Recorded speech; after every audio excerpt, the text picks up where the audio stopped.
Hello, everyone, and welcome to Gaming the Foreign Opinion. It's our second show. I am joined by my co-host. I am Don Scrivian, but Don on the show, which is my real name, as far as anyone knows. I have with me Steve, also known as God Mocker. What's and up? Dwayne Greer Reaver. Oh, I didn't get a crazy convoluted introduction like yourself. Come on. That's Stumble Dwayne, over my and name. the reason Dwayne is Greer Reaver is because he was drunk one night and he filled it out and he was trying to do Grim Reaper and ended up with Greer, and I think he passed out on the keyboard and spilled his beer. I never actually heard had that. this Or Jack and I've Coke, never whatever. heard that. And we have the First origin story now. incantation of that talk-to-text thing while I was inebriated. It's tough, you know? That's a Tina thing there, man. Yeah, well, that's actually some of the people we have in our guild who have their names, their origin stories too, are pretty decent. Oh yeah, but that whole talk to tag autocorrect. Yeah, we could just think you get your name from autocorrect. That's a big feature. So, all right. So last episode, it was a good show last week. I kind of enjoyed everything that we talked about. It was pretty exciting. I'm looking forward to this week because I think we might have a little more contentiousness. I think so. I mean, anyone feel like starting tonight on what topic do you have for the first week? Anyone? I mean, I can go first. I don't mind. Mine's Go not ahead. too bad. Go ahead, man. All right. I want to talk about gaming economy, and it's suitable because we just had the Neverwinter launch. And you go into the forums and you look at the forums, and wow, there are a lot of complaints because, all right, here's what happened with the Neverwinter thing. You had multiple, and this is the latest trend in gaming, it seems. You have the latest thing. You've got the people who have money to spend, and they're going to spend $200 to get their founder, the ultimate "I'm awesome, you suck" founder pack. Right? I'm going to spend $200 because I can afford it, and I'm sorry you can't afford it. So I'm going to get this, and I get this awesome white glowing winged steed, and you just keep riding that donkey around town. Free to player. Okay, and then so with that, those guys in Neverwinter also got, I might exaggerate a little bit, also got 2 million Astral Diamonds. Yeah. Okay, cool. Then you got the guys who are in the middle like, okay, I kind of invest in this thing. It's like buying any other game. I play Xbox, PlayStation, PC gaming, whatever. $60 for a game. Cool. This is like buying the box. Neverwinter's free to play, so you can download it for free. But it's okay, cool. I buy the box. I got into the betas. I get a cool armored mount. I get 600,000 Astral Diamonds and all this stuff, and it's cool. And you get these little, stuff. Half the crap I stuck in the bank because I'm like, okay, yeah, I'm really going to wear that stupid-looking mask. But By the way, the got bank that. with 8 slots. Yeah. Yeah, the bank with 8 slots. $6 if you want 16 more. Yeah. So what happens? Seems reasonable. Right, some of these, I mean, you get people from all the stuff. You get the free to play. You get the $200 people also get in 7 days in advance.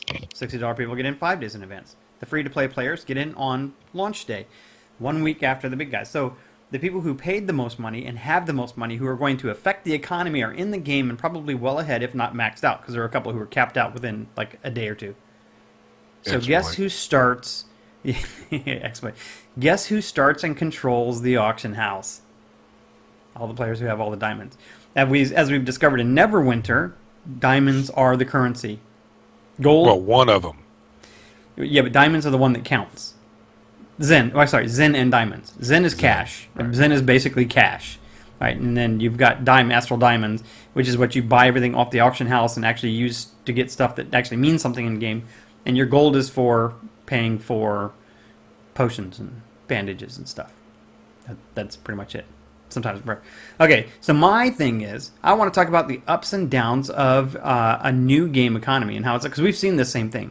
And we took advantage of it in Tempest. I say we because I'm claiming credit for Akimiyota, who is one of our guild members who's now in Guild Wars 2, who took advantage of it and speed leveled all the way up to 60 with us as we formed Tempest on Rift on Three Spring server, and basically took over. And he got into the rune crafting stuff, and basically took over and then controlled the market for the entire time that we played that year. He was it. He was probably the richest player on the server by far.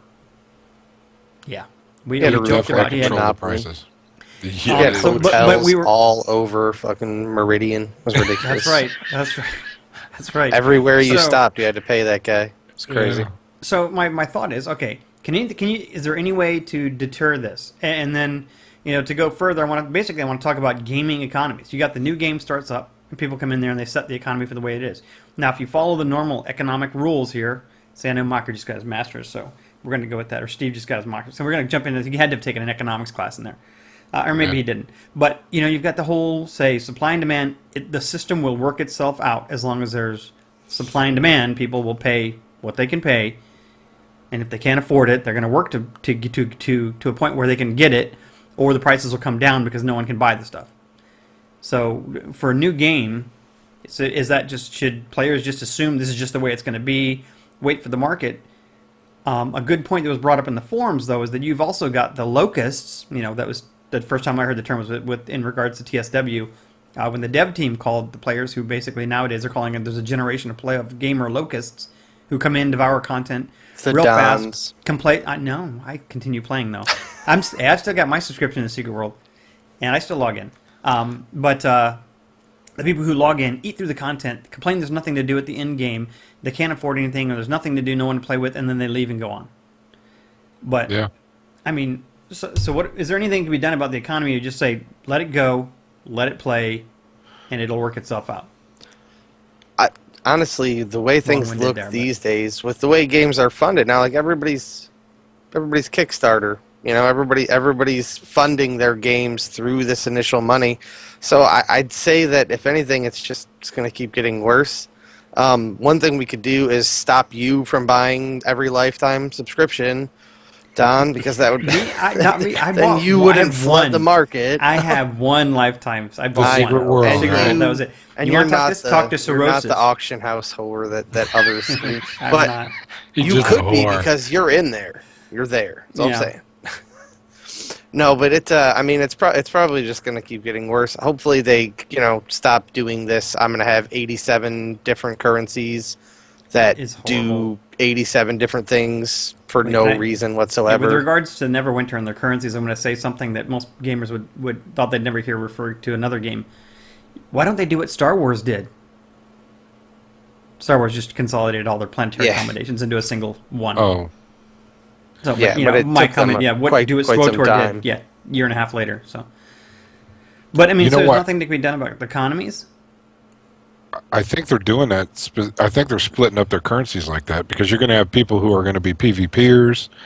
You're going to have your dungeon crawlers, and you're going to have your instance guys, and then you're going to have your questers. So I think they're trying to hook each one of these different sects of players that they're going to have in their game. Mm-hmm. So because you're going to have guys that are not going to quest, or at least they don't want to.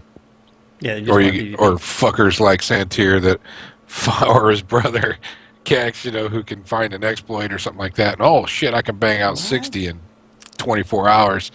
They're going to do it in a specific area, not necessarily them anyway. But they'll work that area until they're just bored to death. So you got to give them something to spend, and if it's all the same, I think it bores those kinds of people. Like myself, I'll try everything. So it's confusing and a pain in the ass for someone like myself who has an inventory full of this different kinds of cash, and now I have to find out because one cash won't buy the same shit that another different type of currency would buy. Mm-hmm. So that's the downside to that for me. Well, I mean, let's throw another variable in there then, because this is something that we see. It is in Guild Wars 2. It is in this game. It's in Neverwinter. It's now in. It's been in Star Trek Online for a while because the whole Zen thing. But you see games that are doing this. There's a legal money conversion now. So real world money does play a factor. They're trying to cut the into farmers economies. out. Yeah, they're trying And to cut that's the where you farmers. get I mean, these and I'm okay weird with the companies currencies making from, it. because you Yeah. know they have the currency you earn in game, and then the currency you also earn in game. But it's a lot better if you just spend some of your money to get it. I can't And say that's anything. I mean that's you know that's the free to play Well, you've got. I mean, that's pressing forward. yeah, that's free to play. But we've had games in the past, the same thing with WoW Gold, any other game where you can buy currency. I mean, there are ways. Players are going to find it. If there's a way to do it, players are Absolutely. going to find it, regardless of what the consequences are.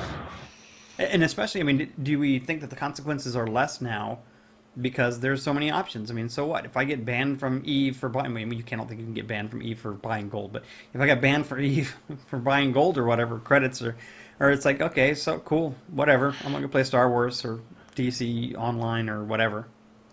It's certainly not like the days where there was like one game.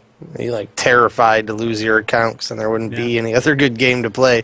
Obviously, Yeah. there's a million games now, and that's it. You know, it's like everybody's trying to do something a little different, but still have the same. You know, and they build in these gold sinks, and you know, some teams are just better at it than other. You know, and some are just more practiced. Yeah.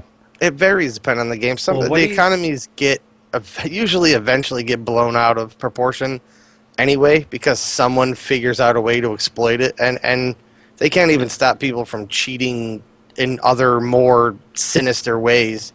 So Yeah. I don't think it's ever going to go away entirely. So my last part of this then it is dealing with one of the games I'm looking forward to playing. You guys have heard me talk about it in the other podcasts that I do, and I'll talk about Repopulation.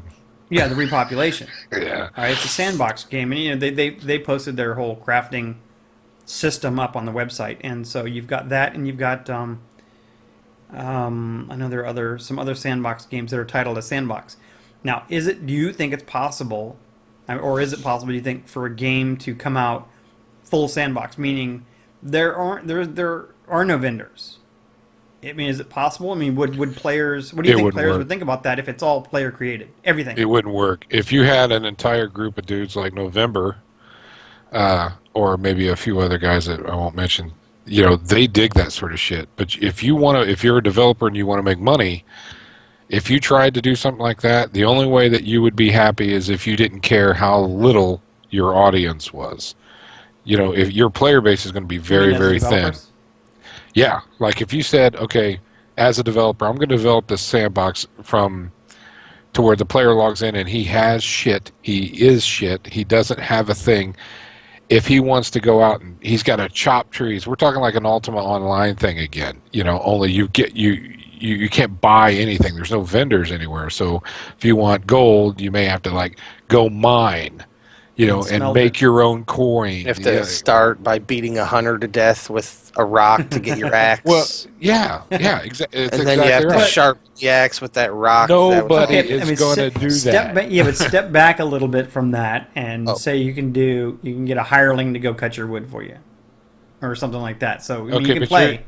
That kind of thing, though, is ripe for farming. I mean, if farmers know that you can do that, man, it's all over. You're going to have, in a week after release, you're going to have, hey, $5 for 1,000 gold already because some asshole spent, the last 72 hours with 1,900 bots all mining and smelting. How was the actual economy in your favoriteest of old crafting games? I mean, I assume that the Galaxies? people who were really crafting were just light years ahead of everybody else in currency and everything, just like every every game. It was. It was. I think. All right, I'll talk about. I mean, from the Star Wars Galaxies is what Dwayne's talking about. That was my first game, and in the crafting, and that's the one that a lot of people talk about when you're dealing with sandbox games, because the best armor and the weapons and everything in the game came from the players. So we went out and we harvested the materials or the minerals or whatever we needed to do to make it.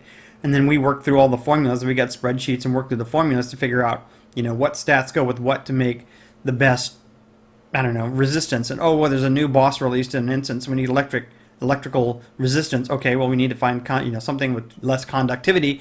So you change your stats. So you build armor for specific stuff. And yes, in Galaxies before they did any of the changes, my armor crafter was, I think, one or two. I think it was number 2 on the server for the armor, because over a year I built up, or 6 months when I really started producing really good armor, I built up, and so the players knew that, and they found out on the server, because we had in the server forums they're talking about you put your advertisement up, hey, I'm selling this armor and these are my stats, and so you can't argue stats. It's not like in Neverwinter I'm making plate armor +2 and these are the stats, and Dwayne makes plate armor +2 and the stats are exactly the same. It's like, no, these are my stats, and I've got him beat by 100 points in all the categories because I have the best resources because I put the time into doing it. But the resources aren't endless. Right? You would go out there and farm them, and they run out. And when they ran out, and if you didn't jump on it or you missed a critical resource, that seriously affected how you could do stuff, or if you needed a different stat. So it changed it, and that awesome. I mean, they had one of the resources I had that I collected a lot of was this stuff with high conductivity. And it lasted me months upon months of making, certain types of armor. And there were some armorsmith. There's no way, and especially a new armorsmith coming in, there's no possible way he could compete for the high-end, top-of-the-line armor. And as a result of that, I mean, it got to the point where I was selling my armor, and it was a lot of money then, not now, or not when the game ended, but at that point, I could sell each piece of a 9-piece set of armor for 1 million credits each. And people bought it. I only had to sell like 1 or 2 a week. I mean, when I finally finished, I was way up, and I was in the millions and millions of credits, and it wasn't that big of a deal. So, what was I allowed to do? I could then go to the auction house and see that some other armorsmith or weaponsmith or somebody was quitting the game, and I would pay exorbitant prices for their high resources they had that I knew I needed. And the economy, it kind of just worked its way out. Yeah, I took a different path for Galaxies like that. I did. I took a totally different path. Yeah. I did. So, I mean, you know what? And the reason why I did, I'll just mention this real quick about when you're speaking of Galaxies and the economy and the way the resources work like that. I knew it was going to be that way, and I knew that I was going to be a lazy asshole about it. So I rented out all my slots except for one, or whatever they call them, your lots. The plots. Your plots. You got like 5 plots or something like that. I kept one so that I could build my house on it. And I rented out my other 4 to crafters, and the only thing I charged them was that you got to give me the first full set of anything that you make, comes to me first. So like every week I'd show up and I'd just get my mailbox be full of gear, gear, weapons, and armor. I never had to spend a thing, so I got rich by not having to buy anything. I never bought a thing. So I had all the gear and all the weapons, and I let the crafters fight it out. So I took the puss way out, which is what I do in most games. I think what it ended up doing, though, Grizz, is it's also, I mean, it was really into the sandbox part. The player building stuff is that one, players could build houses, as Steve said. But the other thing is that we got to the point a little further into the game where players could create cities on the planets with shuttle ports. And so... Yep. You would seek out, and there were super cities where they got the best crafters to come in. Again, they said, well, we're going to feed you resources. You just craft for us and put your crafting stuff in our city, because that brings people in. And then the city collected taxes off the sales, and then the city made the city, which is basically a guild, ran the city. That's super in depth. I mean, and so it just, and so the economy, it stabilized. And there were things, and you would see something. Oh, I got last year's Christmas holiday Wookiee Life Day orb that there were only 1,000 released, and I'm going to sell this for 100 million credits. Yeah. And you know what? People I want that in my house, because there aren't that many. The sandbox you're talking about, though, dude, man, it just wouldn't work today. You would get some players, but your populace would just it'd be so small it wouldn't be worth playing. Yeah. Okay. To speak directly to the question, it's that's what it is. It would be a niche. And like me personally, obviously, I like crafting, but like I'm more on that. Like to make a couple. Like I like to, hey, each time some new gear level comes out, I can make a couple pieces. I'm really stuck in like the old WoW crafting type. Hey, here's a couple nice pieces, and really the way it is now, you don't even get to make those for your main characters. You're making them for alts by the time you ever make them.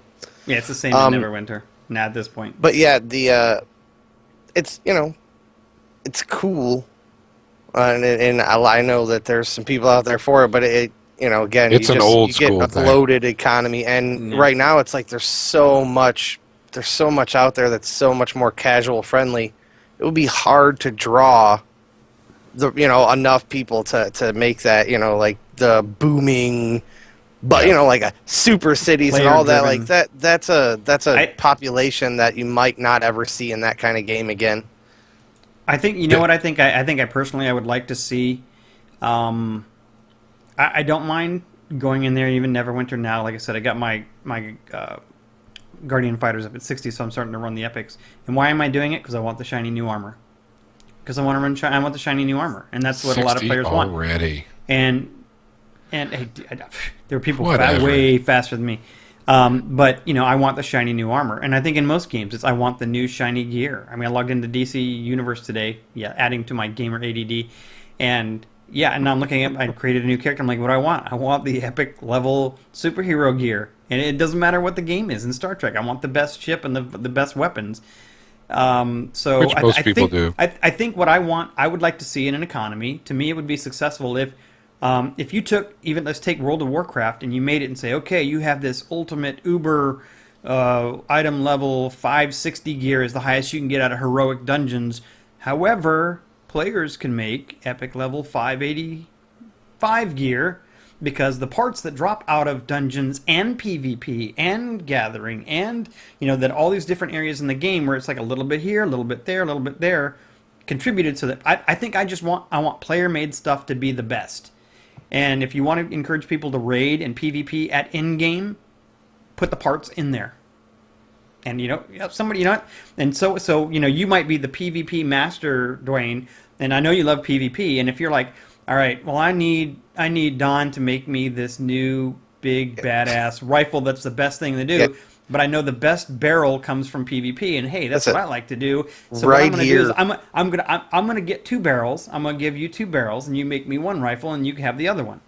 And then I could say, okay, cool. And I turn the rifle around and say, okay, here, I'm going to put this rifle in the auction house for 50,000 gold because that's what it's worth, or 100,000 gold. It's probably wild turned out 100,000 gold, and say, boom, here you go. Here's the rifle now, and the only way to get it is by getting it out of there, out of PvP or whatever. I think that's what I want. I want player-made stuff to be the best. Yeah, I've been so spoiled by the way you get things now that it would be so hard to wait and do. Like, the best example I can come up with is we have enchanters and whatever not in the WoW team, but I almost never have them enchant anything because they're not online the second that I fucking want that enchant. And so I just go run to the auction house and buy it because I'm not going to wait 3 minutes for them to log on for me to get that enchant. I need it immediately, and I'm not waiting for anyone else. And that's where I get lost in that. Like, it's just, I'll but that goes back to the game economy, hunting people down in real life because they're not online immediately when I need them, and it's not good for them. I don't want it to happen. I fall into that same until with the 11th when my account runs out, just send me a text and I'll jump on. Whatever. All right. So what do you got? What do you guys got? I mean, you got more? I mean, go ahead, Mark. I'll give you the last word on the economy here. On the economy, I'm probably I'm the rare guy that admits I'm a gold buying fucker. I mean, Lineage killed me because the player ran economy. Lineage 2 was a huge farmer base. I mean, there was like more than half of the population on the servers were farmers, and it was so bad that the gold what they called gold in that game was called Adena. The Adena was so cheap that it caused the player-made gear or the over-enchanted gear. That's the way they did it. You could everybody made the same level of shit, but what made one piece of gear better than the other is if you over-enchanted it. Now, you could get the way it worked is you had a 1 in 3 chance of success every time you did it, but the ratio got way higher. Like the big thing when I was playing at the time was a +16. There were people that had +16 swords. Well, it was a ridiculous ratio of success on that. To get to +16, you had a 0.0031 chance of it actually hitting 16. The problem is that if your over enchant failed when I played, it's not that way now. But when I played, when that fucker failed the first time, it turned that weapon into crystals. It was gone forever. Now they got things where if you over enchant it and you fail, it drops 1 or 2, something stupid like that. But at the time, that caused all this gear that was over enchanted really high to be very expensive. I just made Chinese friends, and I gave them my American currency and said, give me a lot of goddamn gold so I can buy this shit. And they did. And it turned into something just horrifically bad for me over the 4 years that I played. I mean, it was It used to be a leather couch that he sat on to do podcasts, but then he had to sell it so he could buy more in-game currency. No joke. When I played that game, he picked that one up on his way back from China. I think, I mean, Mocker, you gave me, I know I was going to give you the last thought, but I lied. There's a key element to the player-made gear being the best, and that is, and WoW used to have it, but in Galaxies and other games that have it, for a player-run economy to work, gear has to break. It means it has to deteriorate. It has to deteriorate, and when you repair it, you lower the cap. You may move it up. You say it starts with 100%. First time you repair it, the cap drops down to 90. Second time you repair it, it drops down to 80. That doesn't mean you can't take it down to 2% and repair it up to 90. But, when it gets below 10% and you go to repair it, it's going to break. It breaks. You have to get a new piece. There's just that is no one of those around. little niches, though, dude. That is one of those little bitty things Now, that the devs... Too casual. I mean, that's not too But casual. this is what I'm talking about. The devs over the years, it used to be that way. Like in L2, if you got killed in PvP, you had a chance of dropping some gear and the dude could take it. And then there were games that had permadeath. What's happened is that the gamers, the mass of the MMO people their bitching has basically shaped and guided the devs on how they design games now. Yeah, Whatever the most amount of people will pay for is what the devs say, we'll fucking give you, dude. This is what we'll do. You want that? We'll give it to you. You don't want your shit to break? Fine. If you give us $15 a month to play our game, I'll give you whatever the hell you want. Okay, True. gear doesn't break anymore. This mob, this boss mob at the end of this dungeon kicked all your asses for 2 months, and now you're all whining and complaining. Yeah, bam, we'll nerf his shit, and now you all win. Hey, congratulations, just pay me. Hey, look, we're fighting Ragnaros, and he's on Look, man. Everybody gets a trophy. This is T-ball. Okay? Fuck you. Everybody gets a trophy. No. Everybody That's gets a a totally trophy. different topic. We might hit on No. that. I'm gonna smash my. No. fucking Or Dwayne, I want to save your topic for last. I want to go with Steve's next because yours is. I mean, both topics are good, but yours I think. Actually, is a good one that to was end my topic. What? The buying of the currency was my topic. It was good because you were going to go with the currencies and the economies of the player-ran economies, and my topics were going to be how the player base interrupts the market value of items or gear or whatever by saying, okay, players can go like yourself, like you've got your Uber dudes like Santir and Kex and Aki and all these guys that will go out and they'll spend tons and tons of time harvesting resources, constantly harvesting. And then they're like, bam, bam, bam, okay, I've spent 2 weeks making this gear. You ain't gonna believe I made this purple set of whatever the fuck it is, that nobody can really get. Well, when you start, others are doing that who we don't know, because the player base would be really high. We'll just stick with WoW on that. Search the market, man. You're going to find 1 or 2 pieces up there, and these jackoffs are going to, charge you 100,000, 80,000 gold. Well, you get a dude like me who says, I am not. Well, this is, of course, me being in school for 10 years, dictated how much time I was going to waste on certain things like that. Yeah. So when I would get, like I did with Blade Mocker, I got Blade 0 to 90, man, and it was in quite a lot quicker than I thought it was going to be. You did that. I can't believe I did it either. And I even got the crafting to 400 at the time. But, I only did that just so I could get caught hiring that Korean guy. Yeah, believe it or not, I have been caught. And November can attest to that. If he ever watches this, he'll laugh his ass off. Apparently you're in a top 100 list or something. That was definitely someone else playing that night. So yeah, can you believe that? I remember you talking, but I'm pretty sure that you were just sitting on. Pretty sure you were just sitting on somebody's lap with the headset on.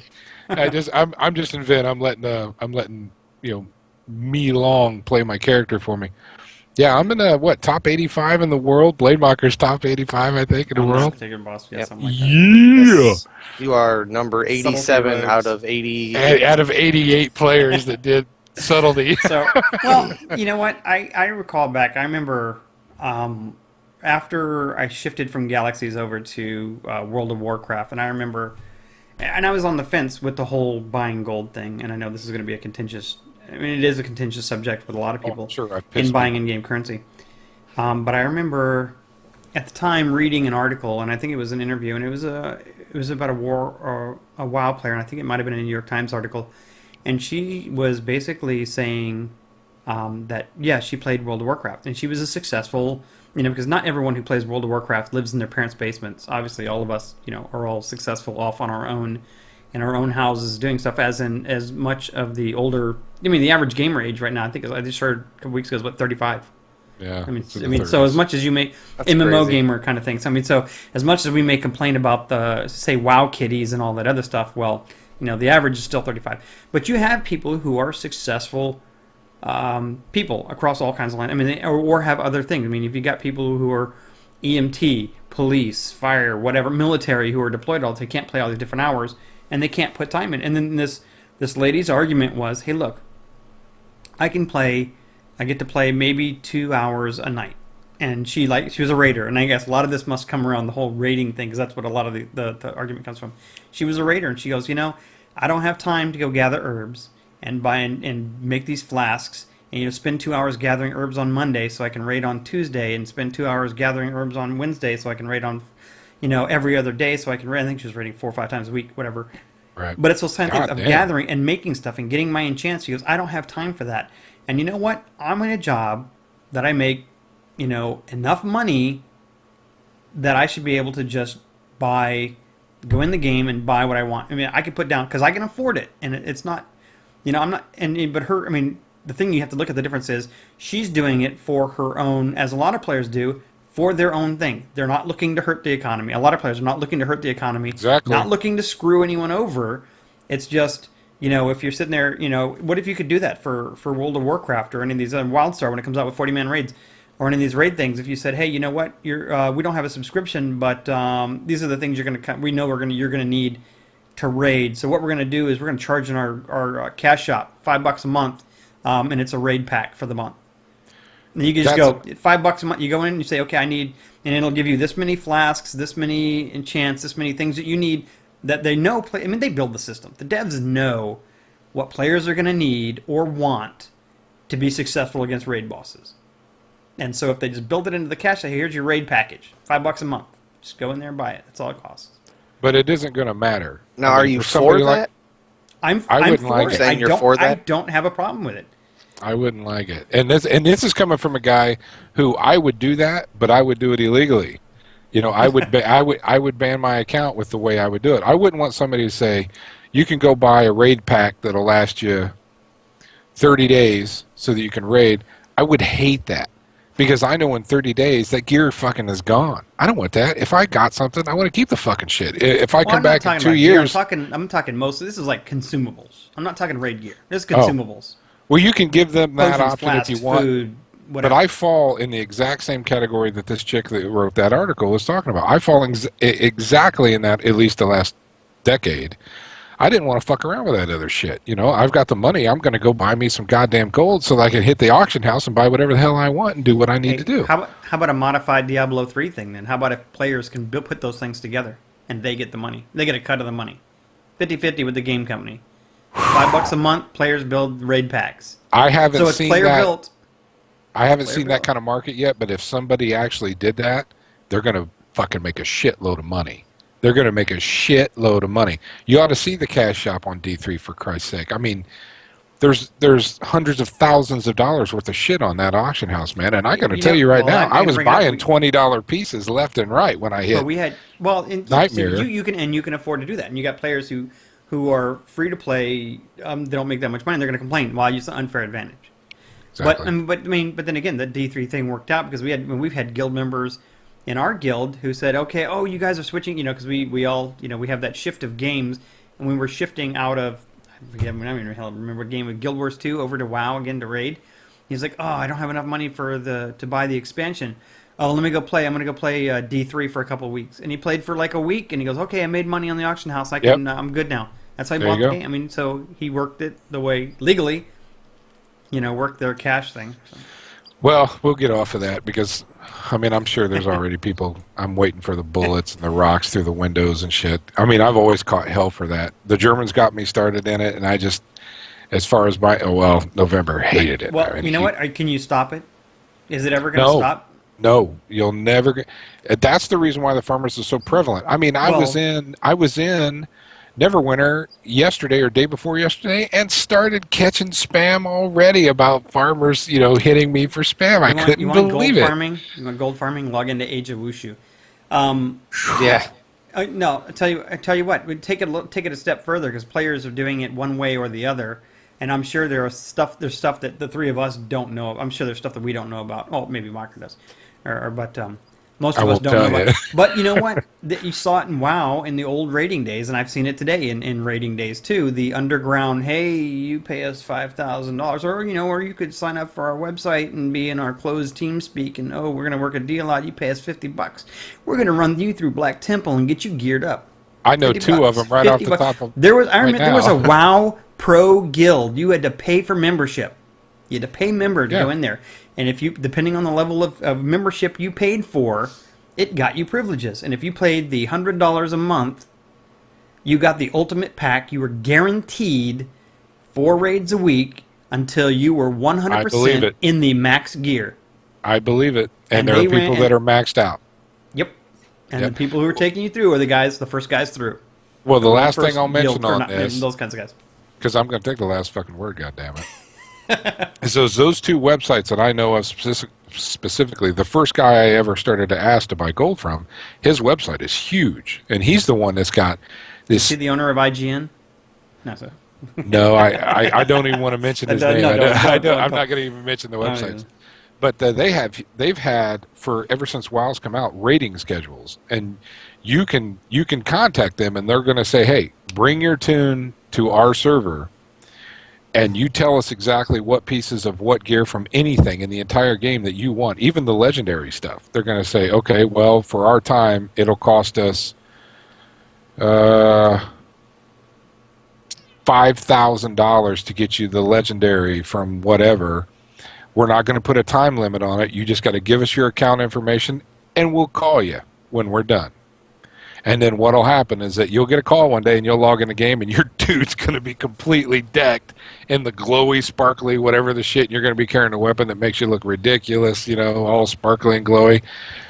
The thing is that web, to give you an idea of exactly how much money they're making or how much money he is making, he has platinum status. I have a platinum status, but I'm on the low end, and I've spent thousands. I'll give you that much. There are dudes that are in the $15,000 to $20,000 platinum range, and those are exactly the kind of players we talked about. These are your lawyers, your doctors, your CEOs who like the game and they don't like to fuck around. We're gonna drag this one on because wasn't the biggest one that I've heard of? Wasn't it that Ultima Online? Didn't somebody sell a plot of land and castle and all the crap in it for like $100,000? I have no idea. I never knew anything about that. It was huge. It was like over a decade ago. I thought someone did. It was like virtual property. Because I talked to my brother. My brother's going to law school right now, and he told me there is a legal field forming on virtual property rights. Forming? That thing has already been to court. Well, these are the lawyers getting involved now. Actual real lawyers. No, I'm saying there are players that have sued companies saying that, or not companies. Players have sued other players for getting their accounts hacked and have won. I've seen it. It's in Europe. It's already happened. There are dudes that said, "Hey, I've got this account. I can prove it." They get the gaming company who has the account ownership of the database, shows them that these IP addresses came from your laptop. We see the date it got hacked. It went from this guy's laptop whose IP is this. We know you did it. Sue, you win. They had to pay him money for that. I remember reading it. It's real right now. They're considering making it over here in the United States, but I doubt it's going to win. Yeah, if you want to be a lawyer and you want to get into some virtual shit, that'll be the one. I don't want to get on this. I don't want to get down. You want it to pass in the United States? Throw a tax on it. Sorry. Had Yeah, fun. that Right. ain't no shit. That ain't no shit. Passing a heartbeat. That's Okay. deep for this show. I know. What's going on? It's only the second show. We got to get warmed up and into the groove. All I right, want to Dwayne, hear. what do you got? Yeah, hit me with it, Dwayne. Let's I see. wanna What do you hear got? All right, so we've been running raid teams in Tempest for quite some time, or pretty much since we've been together. And we've been through lots of different games, and we have come across lots of different raiders, and just lots of different people. And I thought we would maybe talk about what it is that you guys think makes a good raider. Like, what's the magic formula that you're looking for? Is it just the most skilled players? Is it the people that you actually like talking to? Is it a little bit of both? I mean, are you willing to put up with douchebaggery if somebody comes and pulls their weight and some of yours? I mean, is it worth it for you at times to bite the bullet just so that you can get carried by somebody who might be better, but they're a giant bag of douche? I think that's an individual preference thing on that one. Some people will put up with more bullshit than others, For sure. But yeah, I just figured that I would see what you get. Like me personally, I'm like I've been torn about this a lot. Like I'm really interested to hear what you guys have to say, because I want to hear you drop some names. Let's go. No, I don't have dare. names at all. I don't. Let's get the ratings up. Start naming I up. fucking dare you. But no, it's just there's we've had so much, especially lately. We've had a lot of turnover, so we've been through a lot of different kind of people, and some were friendly and nice and awful, and some were really obnoxious and good. And it's just I wonder what you guys think is the right balance for that. All right, the first test is you have to stay out of the beam. Oh, Don't y'all- stand in the fire. as long as the beam doesn't rotate, Oh, I can't. okay. Yeah. Don't rotate the just- beam. Don't stand in the See, fire. now that's gonna get the chat going, right? Because that individual might be upset. We're only joking. Okay, here's what I think. Now I think there are a lot of different caveats on this, because when you talk about the amount of douchebaggery being on one side of the scale versus quality player on the other side of the scale, it depends. That's a guild raid team thing, because you hear rumors of some of these world first guilds. Oh man. Who, you know what? You're going to be an asshole, and we don't care. I want you to perform as a priest. And this is what we expect as a priest, and you're on the team, and we're going for this, and we're going to raid 16, 20 hours a day, and we're going to call you, we're going to go. And you can say whatever you want or not say, depending on what the rules are, and we don't care anything, perform. Right? But if you're talking about specifically about like Tempest or our guild, where one of the things we've always tried to say is, you can raid, you can be successful, you should be able to do that and have fun at the same time. Don't be an asshole. Don't be a dick. Yeah. That's just it. But the hard point is for the raiding. I did it in Rift, and it's difficult. And you're doing it in World of Warcraft now, and we've done it we did it in Star Wars. As we're looking at those kinds of things, we have had raiders in every single game who fall in one of those categories. They're nice, they're great, they're fun, but damn, they don't know what the hell class they're playing. I can't figure out why they played that class. And it's like, I've never played that class in my life, and I know the top 3 skills are this, this, and this. I think I fit in there. I'm in there somewhere. I can't say that about you anymore. You're world ranked top 100. And then you've got the other people who play awesome, and they play this great, incredible DPS mage in Rift, and they come in, they join the team, but man, what an ass. I'm kidding. I'm trying to think who that is. I can't think of who you're talking about. Now that kind of actually brings me to what I would say next is that it is douchebaggery perhaps a prerequisite for fucking success? I mean, do you need to be slightly more? Is it the people who are more willing to jump down somebody else's throat no matter what they feel about it that push people to get shit done? I mean, is trying to remain casual and having fun sucking the fun out of everything? It doesn't for us. We try to strike a good balance, but it's very very difficult to. Let's step back. Let's step back for a second. Look, and you go to the first part of your question, and we're talking about what makes a good raider. Okay, my opinion here. That's Come easy. prepared. That means you bring all the dang consumables. Your responsibility, right? If the guild provides them, cool. If you know the guild's going to do it, but you know what? What if the guy who has access to the bank or is making flasks didn't make them that week, and you show up, boom. You know what? Your responsibility. Bring your food, bring your flasks. Number two, and these are not in any priority, but I think they're all equal. Know your class. You know what? There are people who put in time. Well, not just. I don't mean just level your class up from 1 to 90 or 60 or 50 or whatever it is. I mean, knowing your class doesn't mean you're not going to learn your class just leveling it up. You can say whatever you want unless you are one of the guys who creates and writes these theory crafting websites. You know, and I'm not. There's no class that I know where I can just say I learned on my own leveling up and playing that I know everything there is. I can always go to for WoW, Icy Veins or any of those other ones and read, and that's just it for me. I'm always reading about my class because I want to know whether I'm going to World of Logs and doing research as to what is the rotation. Why am I healing at 60,000 and the top guys are healing at 85,000? Is it just gear? Can I attribute it to gear? Craft. Yeah, well, I'm saying theory crafting. This is if you're a goal-focused raid team, all right? And then the third part, take responsibility. Everybody screws up. Fine, you screw up. My fault. I did it. Learn from it. Don't do it again.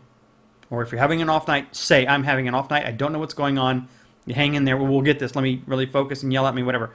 And then the fourth part, of course, is the teamwork, helping people out. If somebody's having issues because they can't move out of the beam and they're standing in the fire, you know what? If you've got that little bit of time, tell Steve, get out of the damn fire. Oh, yeah, I'm moving. Hey, man, I had dude tell me, what was his name? The sweater-wearing queer that's George's friend.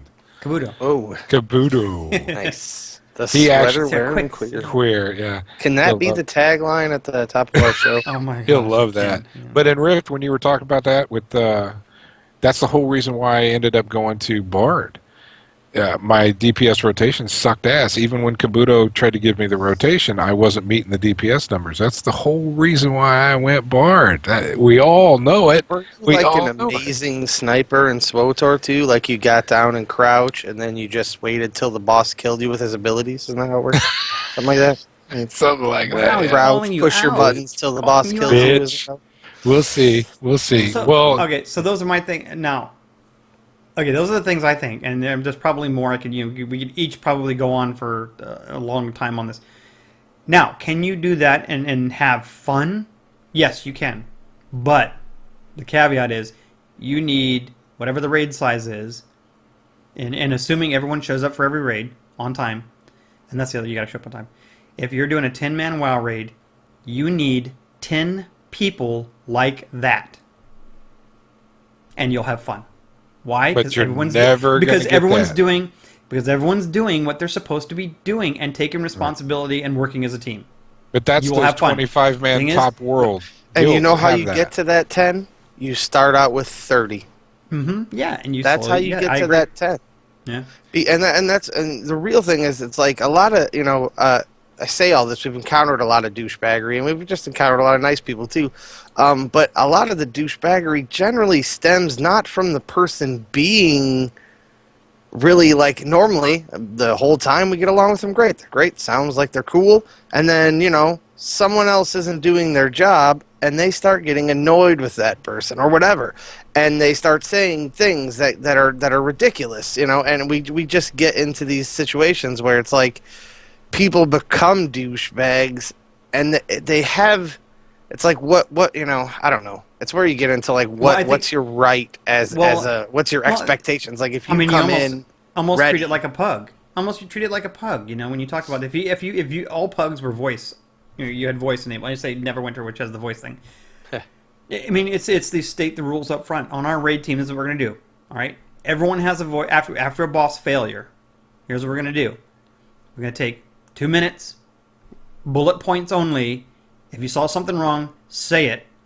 No saying, this dumbass keeps standing in the fire. It's like, I saw the tanks were standing in the fire too long. The healers weren't doing this. Boom, done.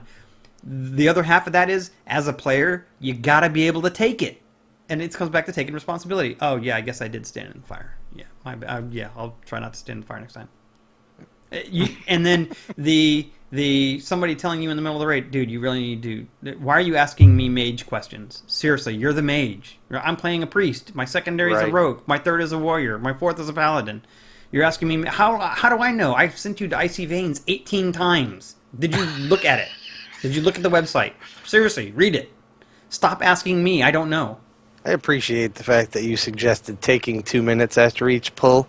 It's like 10 seconds after we get res, Scrivian's whisper and be like, "Why haven't you pulled yet? Why are you talking And so much?" we weren't doing that though. We weren't doing that. That was the let's go step by step through the boss pull. All right, we're gonna get to phase 1. Just a reminder. Yeah. Okay, Visibilities, I'm but just gonna- we all know that the biggest part, especially when it comes to Tempest game, TGC, is at least my opinion of it, of this whole thing, and you can throw rating in on this as well. It's about the people. We keep people in TGC because they're fucking awesome dudes, or they're great people they're to hang fun out to with. game with. They're fun Yeah. to game with. Every now and then we'll get a complete fucking lunatic like, "Can I get a battle raise, please, hon?" We get one of those people that, eventually they work their way out. Yeah. We all know who she was. Or you get somebody, I'm going to name names, man. I'm going to drop a name. Alorian was a fucking cocksucker who decided to flex on me during raiding times all because he thought he could do it. Now, he did. Now, and the way he did it is that he pulls me into another channel and he goes, "Hey, do you mind not doing that anymore?" And I'm like, "Okay, what is it are you referring to?" "Well, talking when I'm trying to give instructions." "Okay, that's cool." I took that. The next sentence he says was, "Okay, don't ever let it happen again." And then he leaves channel. Yeah, Okay. yeah. Yeah, when he did that, that's when I sent Scrivian a little tell. I said, "Okay, Alorian and I are not going to mix anymore. This isn't going to happen. I'm actually half tempted to drop group and leave raid right fucking now because a douchebag would do that." There are different ways you can handle that. You could have said, hey, everybody together. Shut the fuck up while we're raiding, okay? Let's stop talking. When you start getting shitty with an individual or start yelling with when people start feeling the tension in TeamSpeak because of what you're doing, everything ceases to be fun. Well, I think there's got to be respect back and forth. But that's normal. I mean, that's normal life. I mean, if you treat people with respect on both sides, even when they're screwing up, don't demean them and tell them how much of an idiot are. You'll never learn how to play your rogue ever. Why are we taking you? Because we needed a 10th person. You don't do that kind of stuff. I'd say, you fuck you people. That's what I'd say. Fuck you right in here. No, what I'm saying was you gotta. Godmocker's spot on the raid has been exposed. Needed the 10 man.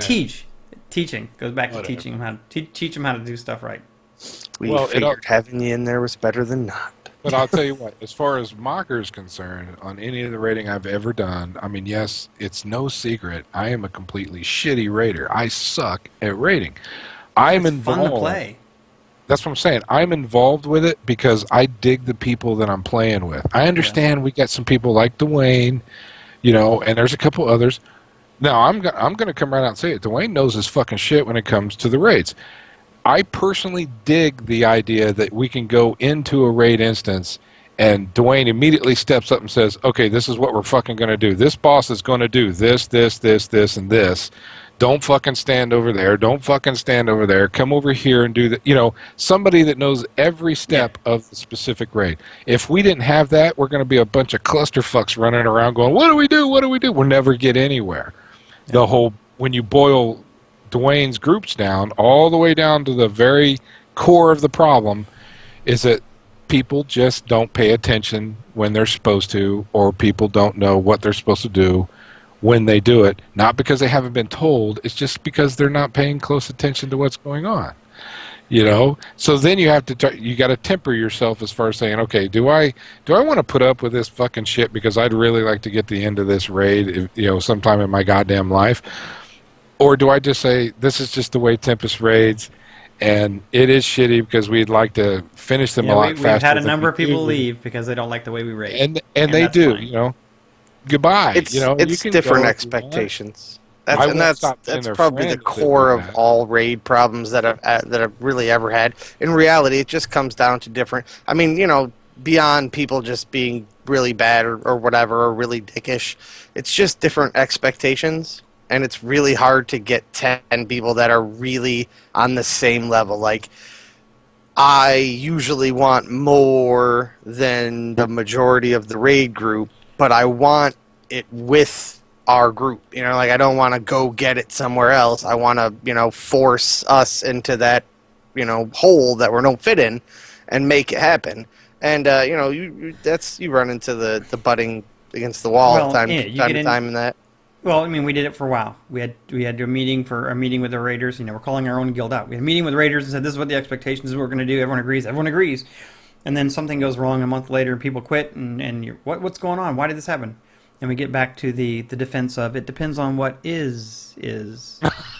So Did he really I didn't that? interpret. Yeah, I had to get that in there. I didn't interpret success in the exact same way that you did, even though we said the same words. And right. So yeah.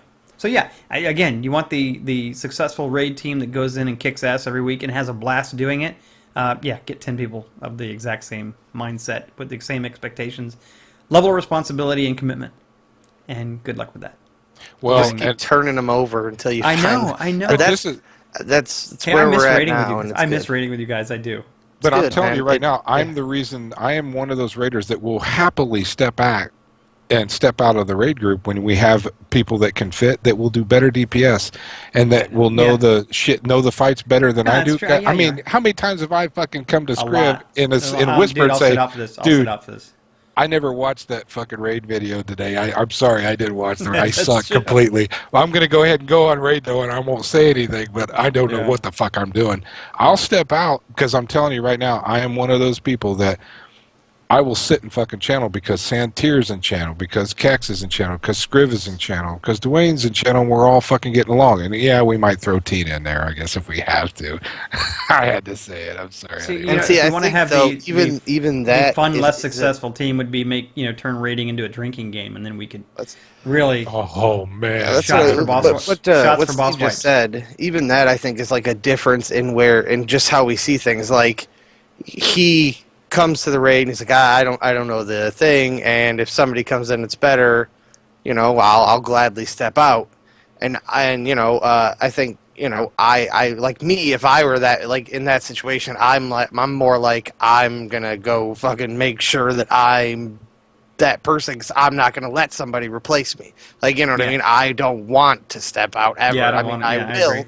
And you know what I mean? But and so even that's like, we're like-minded, and it's great, but yet we still see things totally different in that regard. It's just, it's just different people. I am 99% about the dudes I'm hanging out with is what it boiled down to. And that's awesome. That's why we keep you around.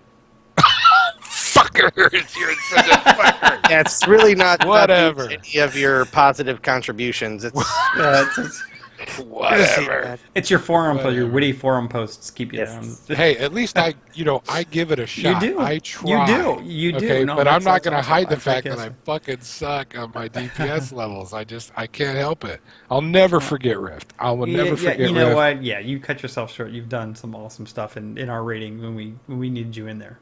What? So. Yeah, I harped. I played my harp real well when I'm playing the bar. You know what? I can't wait. I can't wait. I know one of your top games you actually hit max level in, or you hit max level in every game. You do. I should say. At least you'll have. So I got you confused with Varns real quick. No, but in your max level, I know. I want to see, because you got those new animations coming with Aeon, right? Isn't Bard coming with the new animations? I think so. I think I heard that. I actually did see that. There you go. But, I mean, you can have all your musical greatness and sit back and chill. Yeah, really good that you learned that instrument, because you will undoubtedly need that skill for when you're like playing for change on the corner after you sell your house, gold and lineage. Right. So these fuckers could just kiss my entire ass. Entire ass. Whatever. Okay. I'm here for the people, so fuck you. Well played, sir. Well played, sir. Well, it's been a great week. I don't think we actually solved a single thing, but that means at least we got to talk about them. So that's all right. We'd like to thank everyone. We definitely appreciate everyone in the chat channel who hung out with us. And we'll be back next Friday at 8:30. This will be posted on YouTube this week. We hope everyone enjoys it. We had a great time. Again, I'm Don, one of the hosts, and my co-hosts are Steve, the top, and Dwayne. See you guys next week. Talk to you later. Have a great week. Peace.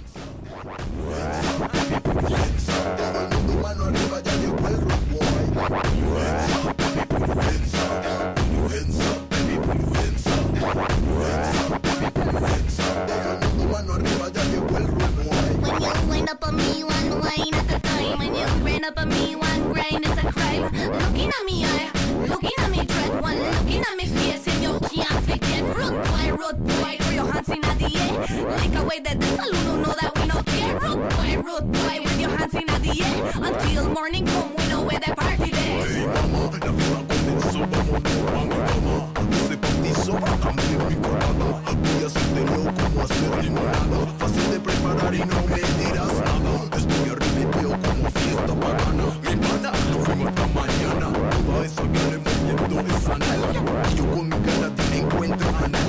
When me there with you, dime que te falta. Throw your hands in the air, mano arriba salta. When me there with you, dime que te falta. Throw your hands in the air, mano arriba salta. Rápido, nítido, eso me dicen al charlar. Hábil con mi ronco, eso me dicen al follar. Baby, bateguear, estoy listo para ser tu ma. Pero hands up, baby, coming hands up. Put your hands up, baby, put your hands up. Put your hands up, baby, put your hands up. Put your hands up, baby, put your hands up. Todo el mundo mano arriba, ya llegó el rude boy. Put your hands up, baby, put your hands up. Put your hands up, baby, put your hands up. Put your hands up, baby, put your hands up. Todo el mundo mano arriba, ya llegó el rude boy. Baby, está rica, mami, solita, tu cinturita. Yo la quiero coger. Tica, tu mamacita, estás bien loquita. Y nos vamos pa'l motel. Está rica, mami, solita, tu cinturita. Yo la quiero coger.